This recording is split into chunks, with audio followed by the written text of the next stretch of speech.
The thing I always tell people about visiting London is to not just stay in London, because just 1 hour out of the city there is a wonderland of English countryside, chocolate box villages, and an incredible farm-to-table dining scene just waiting for you to discover. Just before summer, my husband Ryan and I set out on a 4-day road trip around the Cotswolds to explore one of Britain's most beautiful regions. And here is everything we did, the places we stayed, and all of the food we ate to hopefully inspire you on your own escape to the countryside.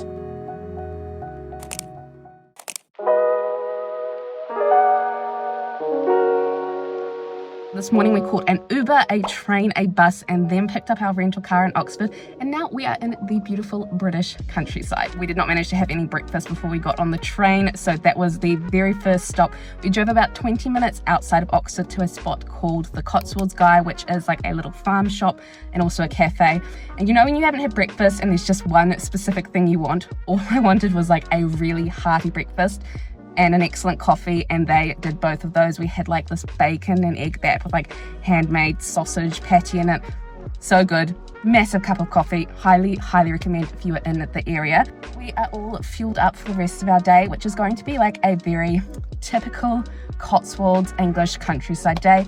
We're going to drive around, we're going to see a lot of beautiful things, we're going to go to a couple of cute villages, and then we're going to make our way to the other side of the Cotswolds to check into our hotel for the night, which I cannot wait to show you. I've been looking forward to this hotel for so long. We've only been driving for like about 20 minutes so far, and honestly, I've not stopped smiling because summer is when like the English countryside just comes to life. It is so beautiful, so lush and green, and some of the laneways that you're driving through are honestly just incredible. So let's get going. Our next stop is a gorgeous village just 30 minutes away called Moreton-in-Marsh. It is the first of many of these little chocolate box villages we're planning to visit over the next few days, and this one in particular had plenty of beautiful laneways and small independent shops to wander around. It is also home to the Cotswolds Cheese Company shop, which is just a must visit for your evening cheese boards if you are staying nearby.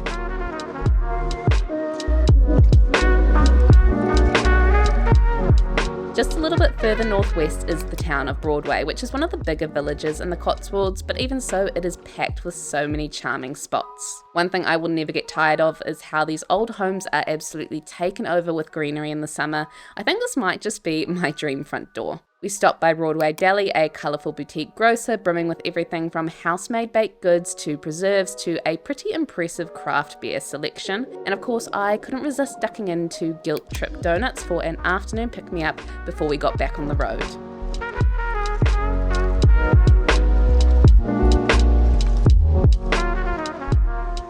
We've just checked into our hotel. We're staying at the Rectory, which is a little bit like southwest of the centre of the Cotswolds. So it's really like well located if you want to explore the more southern part and the part that's closer to the city of Bath. But the whole reason we're here is because 6 months ago, my friend Melissa said to me that the restaurant at this hotel was the best meal she has eaten in England so far. So I found the restaurant, I booked the restaurant, and then I booked the hotel. Those are the priorities. So that is dinner tonight. But before we get to dinner, why don't we do a little bit of a hotel tour? Tucked away in the sleepy village of Crudwell is the Rectory, a boutique hotel that oozes understated sophistication. The building was originally the rectory to the neighbouring All Saints Church, constructed with Cotswold limestone, and is now a Grade 2 listed building. The grounds here are the definition of peacefulness, with a gorgeous garden for evening cocktails and even a heated pool for those slightly better British summer days. The rooms themselves were incredibly homely, boasting a humble elegance and calming colourways. We booked a medium room which came with this magnificent bath and includes a made-to-order breakfast in the rate. Next up, we're on to dinner, and this takes place in this fairy tale glass house overlooking the gardens. The space just gives off a super comfortable and cozy atmosphere, a dream backdrop to devouring seasonal meals with a focus on getting the basics right. Short travelled produce with sharp cooking techniques to make the natural ingredients shine. And after all that, we ended this pretty perfect first day in the Cotswolds with an evening sunset stroll.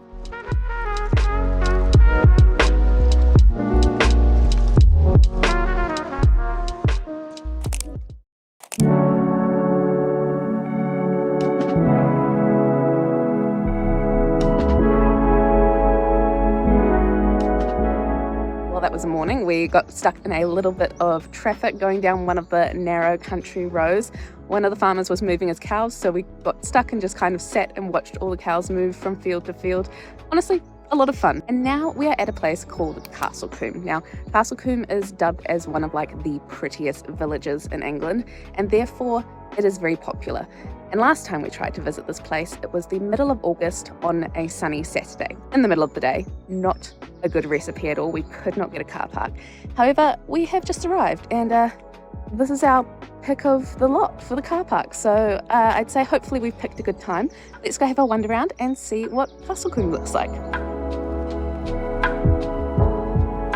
There is no denying it, Castle Combe does look like something straight out of a fairy tale. The village does in fact take its name from a nearby 12th century castle that over time was destroyed, but to this day it is home to a charming main street, sweet little homes and a babbling stream. There is quite frankly not very much to do here, so if you are visiting you only need about an hour, making it the perfect first stop of the day to beat the crowds. Now, if you're wanting to add the Cotswolds onto a London holiday, but you just don't have the time or the budget to do a road trip, I highly suggest checking out the sponsor of this video, Get Your Guide. I've been using Get Your Guide for years, and they really are one of the travel planning tools I can't go without. They offer more than 110,000 curated things to do in 150 countries, from your favourite attractions to more local experiences. Every food tour, hot air balloon ride, or day trip you've seen me do on this channel has been booked through Get Your Guide. And when it comes to a day trip from London, there are so many cool itineraries to choose from, packed with charming villages, historic sites, and quite often an afternoon tea or pub stop. I've curated a bunch of my favourite day trips from London in the description, so make sure to save those to your travel wish list and check out Get Your Guide when you're planning your next holiday.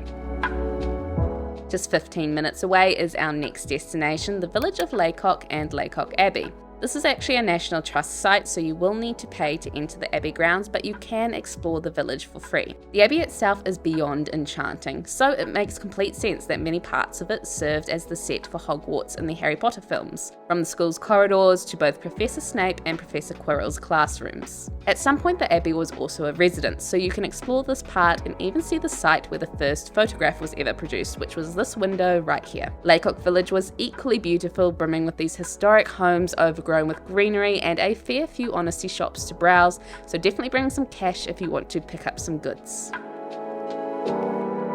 From here we continued on another 20 minutes to Bradford-on-Avon. This is a gorgeous little market town to wander through, filled with cute stalls, cafes and shops. Although it might be most well known for these iconic bridge tea rooms, the cosy dining space here is decked out in all sorts of trinkets that will transport you back to Victorian times, and of course it is mandatory to at least get some tea and a scone while you're here.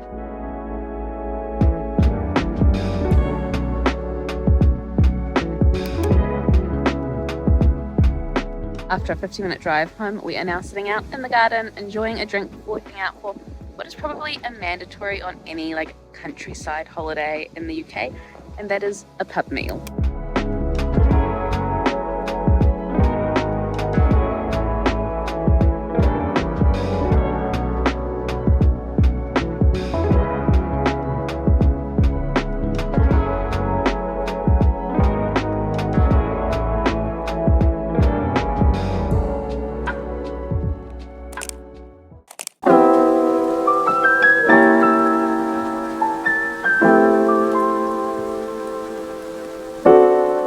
Good morning, it is day 3 of our little countryside road trip. We have woken up and had the most beautiful breakfast in the hotel restaurant. I just cannot get over how gorgeous that greenhouse sort of area is, and the food delicious. And very sadly, we are checking out of this hotel today because we are making our way up towards the other side of the Cotswolds. Well, we're actually staying more in Oxfordshire area in a gorgeous little cabin tonight, so I can't wait to show you. But we have one goal for today, and that is to basically collect as much delicious bits as possible on our way up there for our dinner tonight. I've come to the conclusion that the Cotswolds is just an incredible area to explore if you are a foodie. So we're basically going to go to a whole bunch of little farm shops. We're also going to go to a Saturday farmers market and see how much good things we can pick up. And we'll just wave goodbye to my beautiful bathtub. Okay, let's go.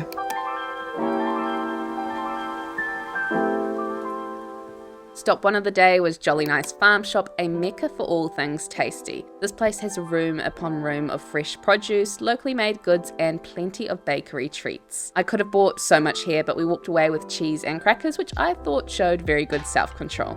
We continued on to Stroud Farmers Markets, which happens on a Saturday and is one of the largest and best farmers markets in the UK. I just love the vibe here. The stalls are set up in these little laneways winding through the centre of town, and the atmosphere is just so chilled and relaxed. We got some meat and fresh veggies for dinner, and oh my gosh, these donuts, they were just exceptional. Just 10 minutes away from Stroud is probably one of my favourite villages we visited on this trip. Painswick is just such a quiet little gem, where you are greeted by these magical yew trees surrounding the church as soon as you enter the town. Every corner here is like a storybook, especially on this day with beautiful blue skies. We couldn't have asked for a better place to stroll around. We just arrived at our next accommodation, but I thought before I show you around, why don't we do the only type of haul you'll probably ever see on this channel, and that is a food haul of all the farm shop bits. Starting with the very first item I picked up that kind of started this idea of picking up little bits from different farm shops for our meal tonight, and that is baked apple and custard all butter biscuits for tea, and we got that from the Cotswolds guys on our very first morning. Then our first stop this morning was Jolly's Farm Shop, where we got a couple of cheese sporty bits, some nice crackers, fig, honey and extra virgin olive oil, cheese, and then this little fig and apple chutney to have with it as well. We also got strawberries from there too. Honestly, I love a British strawberry. They are the best. Next stop, Stroud Farmers Market, which kind of inspired dinner for tonight. This giant thing of heirloom tomatoes, all different colours, and we've got some green ones down there. So we're going to do like a pesto sort of mozzarella tomato salad-y thing with that. We also got some meat to have with dinner, and then after that, only 10 minutes up the road, we went to Painswick and we popped into this very cute little store called Meadow, and we met a guy in there who was restocking the eggs that he sells in the store. So we were talking to him and he told us the names of all of the chickens that laid these eggs, and we thought, why not? Let's do it for breakfast. So we got that, and then our very last stop was a place called Burford Garden Centre. This place is like the mega of all garden centres. You could very easily spend like 3 or 4 hours in there, but we just picked up a couple of little bits for drinks, some gin, a Cotswolds malt whiskey and coffee for tomorrow morning. So that is our haul. I think we've done pretty well, and this is going to make for a nice spread tonight. But now why don't I give you a tour of this pretty unique and frankly beautiful cabin we're staying in. Technically located in Oxfordshire, just outside of the Cotswolds, the Mirror Houses are a truly unique nature stay. They're tucked away in a peaceful woodland on a family farm, and the cabins themselves are obviously mostly mirrors on the outside, reflecting the beautiful surroundings. It is a perfect spot to disconnect with all of the amenities you need for a comfortable stay, including a simply fantastic wood-fired hot tub.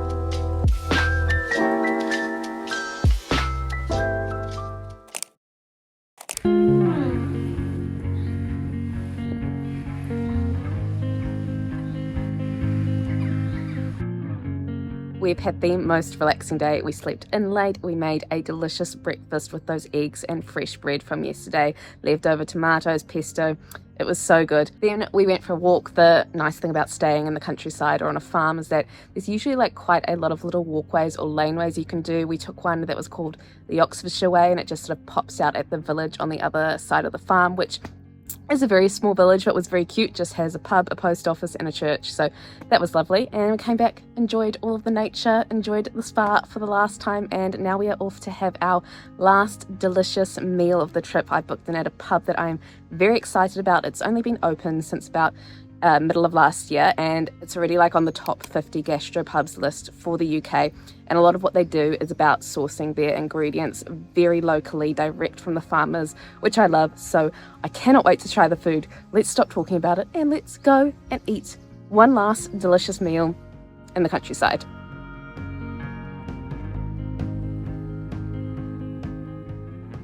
The Bull is located in Charlbury, and I know at this point I'm going to sound like a broken record here, but this is also a beautiful town to walk around and enjoy. I'm going to tell you that this is one of my favourite pubs I've ever been to, and I wish I was exaggerating, but I think the ambience here will probably convince you. Just such a cosy spot. And the food here, it is truly indulgent. From a simply spot on whiskey sour to their signature soda bread to this magnificent chicken pie, this type of meal is just what makes me love gastropubs.